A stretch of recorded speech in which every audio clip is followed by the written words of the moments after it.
Non, je crois que le football reste le football. Après, effectivement, chaque pays où on va, on a une culture, on a une identité, on a une façon de jouer.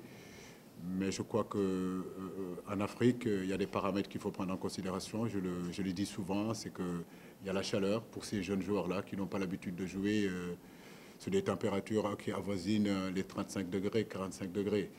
Ils n'ont pas non plus l'habitude de jouer sur des pelouses qui ne sont pas, j'ai envie de dire, pratiquement impraticables.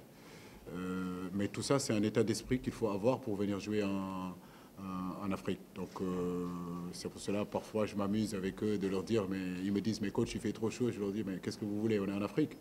On n'a jamais dit qu'on préparait la Coupe d'Europe des Nations, on a dit qu'on préparait la Coupe d'Afrique. Donc, effectivement, on est en Afrique, il ne faut pas s'attendre à jouer à 5 degrés ou à 10 degrés. On va jouer en Égypte, peut-être même au Caire ou dans des conditions où il fera au moins 45 degrés. Si on est à Port Saïd, peut-être qu'il fera moins chaud, il fera 30 degrés, 35 degrés. Mais à nous de nous adapter à tout ça. Donc je crois que ça ne doit pas être une excuse.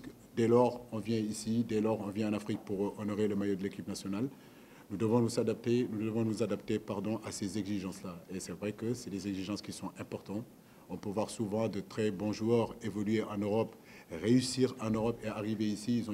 Ils auront souvent du mal à s'épanouir et à trouver leur vrai niveau. Donc je crois que c'est plus un problème d'adaptation, mais un problème surtout psychologique de se dire que je vais en Afrique et les conditions sont comme ça, il faut que je m'adapte, mais n'empêche que ça ne doit pas m'empêcher de jouer à mon meilleur niveau.